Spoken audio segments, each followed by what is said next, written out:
চান।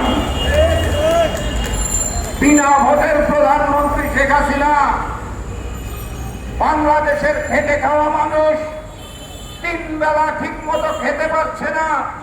বাংলার মজলুম জনগণ অসহায় অবস্থায় আছে। ছাত্ররা চেয়েছিল অধিকার, তাদের আপনি বানিয়েছেন রাজাকার। আপনাকে স্পষ্ট করে বলে দিতে চাই, এখনো সময় আছে। ছাত্রদের কাছে, সাধারণ মানুষের কাছে আপনার বক্তব্য প্রত্যাহার করে ক্ষমা চান, না হলে আমরা রাজনীতিবিদরা ব্যর্থ হলেও সাধারণ ছাত্ররা কিন্তু আপনাকে ছাড়বে না। আপনি বাংলাদেশের ইতিহাস ভুলে যাবেন না। 52, 69, 71, 90 একজন জাতীয় বীর এখানে উপস্থিত রয়েছেন। ছাত্ররা যদি ছাড়ে, আপনাকে কিন্তু ছাড়বে না। আপনার ওই গতি থেকে পতন ঘটিয়ে আপনার যে প্রভু সেই ভারতে পাঠিয়ে দিবে। সংগ্রামী সাথী এবং বন্ধুগণ, আমাদের দেশের ফ্যাসিস্ট প্রধানমন্ত্রী চায়না থেকে খালি হাতে ফিরে এসে ওনার মাথাটা গরম হয়ে গেছে, উল্টা পাল্টা কথা বলা শুরু করেছে। এর মধ্যে ওনার যে প্রভু সেই ভারতের খাসিয়া উপজাতি গতকাল সিলেট সীমান্তে আমার বাংলাদেশের 2 জন ভাইকে গুলি করে হত্যা করেছেন। ওনার প্রভুরা ওনার পক্ষে কাজ করছেন না। এই রং হেডেড মহিলা স্বৈরাচার থেকে নিজেকে রাজাকারে পরিণত করে আজকে বাংলাদেশের মানুষকে রাজাকার বলতে চায়।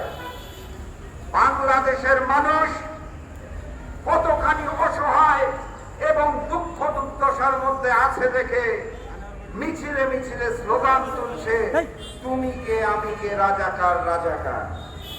কতখানি বেদনা ধারণ করলে বাংলার মাটিতে বাংলার ছাত্র জনতা গতকাল থেকে স্লোগান দিতে বাধ্য হয়েছে, এটা আপনাকে অনুভব করতে হবে। আপনার গদি কিন্তু নড়বড়ে হয়ে গেছে। ফ্যাসিস্ট শেখ হাসিনা চায় না আপনার উপর থেকে সমর্থন উঠিয়ে নিয়েছে। ভারত শুধু লাশ উপহার দিচ্ছে, বাইরে থেকে নতুন করে ঋণ আসছে না। লুটপাট বন্ধ হয়ে যাওয়ার পথে, অর্থনৈতিক সংকটে মানুষের পেটে ভাত নাই, খাবার নাই। এই অবস্থায় আপনি বাড়াবাড়ি করেন না, কারণ ওই বাঘে ধরলেও ছাড়ে, ছাত্ররা ধরলে ছাড়ে না। ছাত্রদের আন্দোলনের সাথে অভিভাবকরাও নামবে ইনশাআল্লাহ। শেখ হাসিনার পতনের মাধ্যমে এই রাজাকার পলাশন আপনাকে দেবে।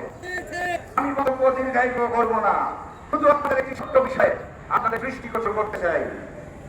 আমাদের আদালত গতকাল একটি রায়ের মাধ্যমে সংসদীয় কমিটিকে প্রস্তাব দিয়েছে বাংলাদেশের সীমান্তে 4 পাশ দিয়ে 10 মাইল জায়গা খালি করে দেওয়ার জন্য, এবং 8 কিলোমিটার জায়গার মধ্যে কোনো স্থাপনা থাকতে পারবে না। সেই জায়গার মালিক হবে বাংলাদেশের সীমান্ত রক্ষী বাহিনী। ছোট্ট একটা দেশে আমরা বসবাস করি, চারপাশে ভারত ঘিরে রেখেছে। সেখান থেকে 10 মাইল জায়গা সীমান্তে মনে হয় সুনির্দিষ্ট একটি জায়গার না, সারা বাংলাদেশের সীমান্তে দেশটাকে আরো ছোট করা হবে এবং সেই সুযোগ নিয়ে ভারত আরো 10 মাইল বাংলাদেশের জায়গা দখল করবে। কথাটা পরিষ্কার। বাংলার মাটিতে শেখ হাসিনা আমরা মানি না। তিলকওয়ালী মুখ্যমন্ত্রী শেখ হাসিনা দিল্লি ভারতকে রুখে দেওয়ার জন্য আন্দোলন আসছে। সেই আন্দোলনে সকলে শরীক হব ইনশাআল্লাহ। শেখ হাসিনার পতনের মাধ্যমে ওই ভারতকেও রুখে দেওয়া হবে। বাংলাদেশকে আবারও গণতান্ত্রিক বাংলাদেশে রূপ দেওয়া হবে। সাধারণ মানুষের ভোটে নির্বাচিত হবে। রাতের ভোটে সংগ্রামী হাবিবুর রহমান হাবিব ভাই বক্তব্য রাখবেন।